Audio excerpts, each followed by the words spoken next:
네, 브라질의 국가 신용 등급이 투기 등급으로 추락했습니다. 변동성이 더 금융시장에 확대될 것으로 판단되고 있는데요. 최근에 신흥국 중심으로 여전히 불안한 상황인데 한층 더 악재가 겹치는 것 같네요. 네, 맞습니다. 중국에서는 여전히 자신의 경제 견조하다라고 밝히고 있습니다. 하지만 여타 다른 국가들, 특히나 러시아나 브라질과 같은 지하 경제 자원 이 기반 국가들은 흔들리고 있는데요. 스탠다드 앤 푸어스가 브라질의 등급을 낮추고 전망도 부정적으로 제시했습니다. 앞으로의 여파는 또 어떻게 전망을 할 수 있을지 MTN의 김준우 연구위원 모시고 이야기 나눠보도록 하죠. 위원님. 네, 일단 우리가 살펴봐야 될 건 미국의 그 금리 정책 결정을 앞두고 여러 가지를 살펴봐야 되겠지만 여러 번 언급드렸듯이 미국의 금리 결정은 우리가 아무리 떠들어봐야 또 미국의 워렌 버핏이든 누구든 아무리 전문가들이 떠들어봐야 실제로 연준의 결정이 확인되기 이전까지는 아무 의미 없다라고 보고 있습니다. 그래서 시장은 충분히 이미 금리 인상과 관련된 훈련을 하고 있고요.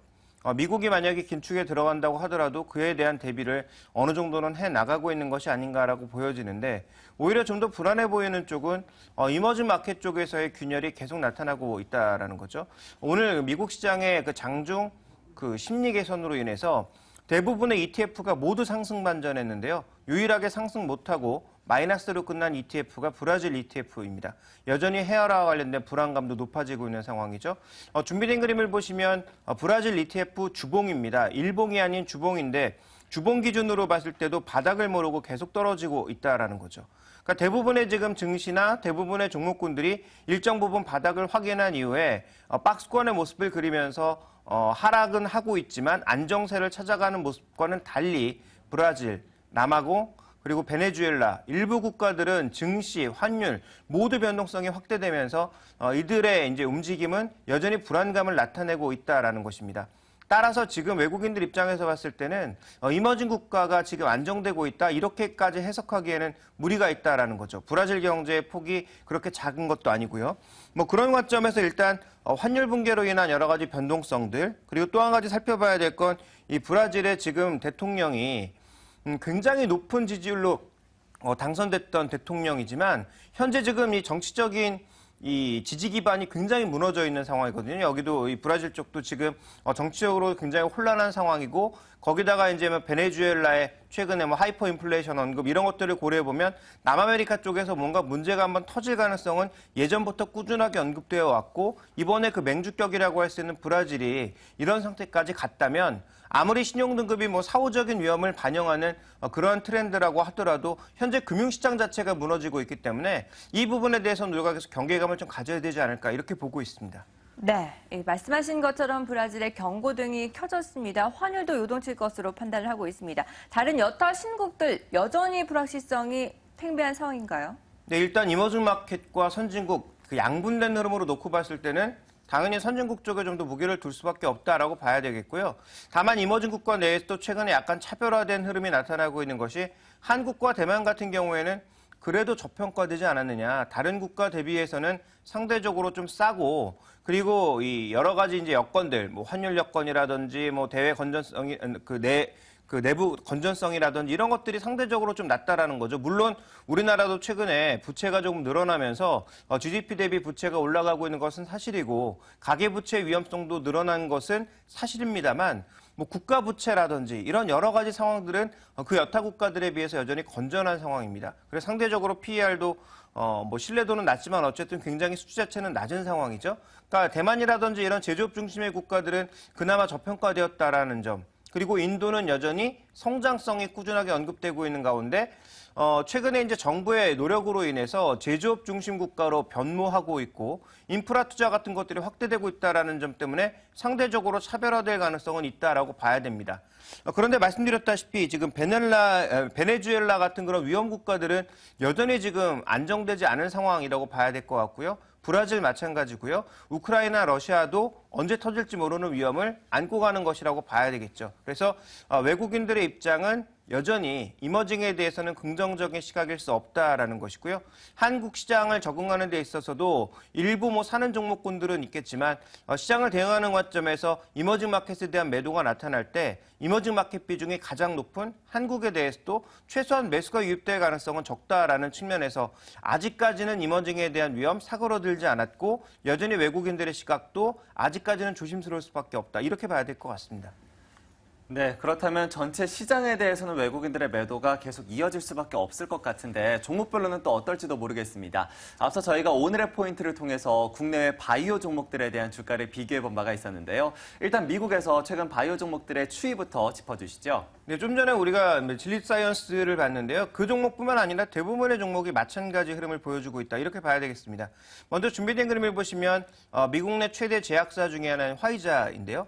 화이자 같은 경우도 지금 흐름을 보시면 레벨 다운된 박스권을 나타내고 있다는 거죠. 그러니까 굉장히 급하게 떨어졌다가 지수와 마찬가지로 좁은 구간 안에서의 등락이 반복되고 있는 양상이고요. 이것은 어떤 특정 종목의 움직임이 아니라 대부분의 종목군들이 모두 동일한 모습을 보여주고 있다는 거죠. 아까 살펴봤던 질리드 사이언스 마찬가지고요. 이에 암젠이라든지 바이오젠이라든지 최근에 이제 미국 시장의 상승을 주도했던 특히 나스닥의 상승을 주도했던 대부분의 종목군들이 마찬가지입니다. 물론 미국 내 나스닥 시장의 소형 바이오주 같은 경우에는 역V자형, 그러니까 급등했다가 완전히 급락해버린 그런 종목군들도 꽤 많이 있습니다만, 그래도 이름을 한 번 정도는 들어봤을 만한 대형주들, 그리고 유럽에 이제 그 기반을 두고 있는 아스트로제네카라든지 로쉐라든지 이런 종목군들의 움직임도 다 비슷한 모습을 나타내고 있다는 거죠. 자, 무엇을 의미하고 있는 것이냐? 이들 종목이 전체적으로 앞으로도 성장할 것이고 정책적인 배려도 있고 장기적으로 보면 분명히 긍정적인 측면이 있지만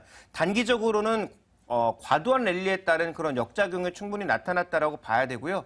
밸류에이션을 그동안 너무 이제 높게 설정했기 때문에 이런 밸류에이션 할인이 일부 나타난 것으로 이해해 볼 수 있습니다. 그렇지만 완벽한 하락세로 전환되지 않았다라는 것은 이들에 대한 기대감도 완벽하게 접은 것은 아니다. 좀 약간은 중립적인 그런 어떤 시각에서 지금은 바라봐야 되지 않을까 이렇게 판단이 되고 있습니다.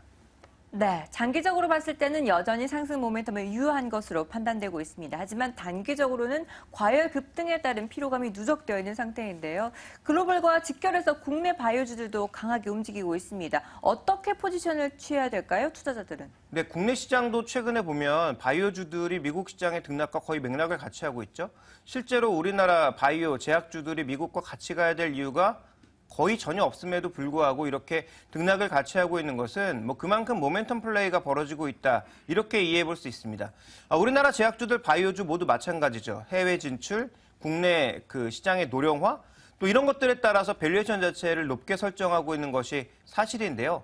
어떻게 보면 미래 실적까지 지금 끌어다 쓰면서 어느 정도 이제 밸류에이션을 정당화시키고 있는 건데 여기에 대해서 실제로 어떻게 이루어질지는 누구도 예측할 수 없는 거죠. 다만 우리가 좀 주목해 봐야 될 포인트는 뭐냐 하면 현재 실체가 있는 종목도 흔들리고 있다는 거죠.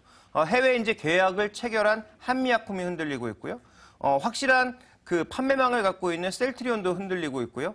그리고 이미 해외 진출에 성공하고 있는 메디톡스 같은 종목군들도 흔들리고 있다는 거죠. 그러면 실체가 있는 종목군들도 흔들리는데 실체가 없는 개별주에 대해서는 말할 필요도 없다라고 보여집니다. 그래서 그나마 이제 실체가 있는 종목군들이 앞으로 어떻게 될 것이냐 이 부분을 좀 주목해 봐야 될 것 같고요. 대형주 쪽에서는 그나마 한미약품과 좀 비슷한 맥락으로 뒤를 쫓아갈 수 있는 종목이 대표적으로 동아ST, 유한양행 이런 종목군들이 좀 언급이 되고 있거든요. 그러니까 이런 종목군들의 흐름이 어떻게 될 것인지 상대적으로 밸류에이션 부담에서 조금 자유로운 종근당 같은 종목군들이 향후 어떤 추이를 보일 것인지 확인해 볼 필요가 있겠고 코스닥 시장의 중소형주, 유가증권 시장의 중소형주, 특히 대표적으로 화장품에 진출했다 이런 걸로 움직였던 종목이라든지 아니면 제약업종의 전반적인 실적 개선이 굉장히 둔화되어 있는 종목군들에 대한 관심은 제가 보기엔 너무 높일 필요는 없다라고 보고 있습니다. 네, 이렇게 해서 글로벌 이슈를 비롯해서 국내 바이오 종목들에 대한 전략까지 세세하게 짚어봤습니다. 그렇다면 이제 우리 시장에 대한 이야기도 해보도록 하죠. 이번 주에 등락률이 상당히 컸습니다. 이런 가운데에서 주요 이슈들 좀 분석해 볼까요? 네, 알겠습니다. 솔직 담백한 두 전문가와 함께합니다. 동상이몽 돌직구 함께하시죠.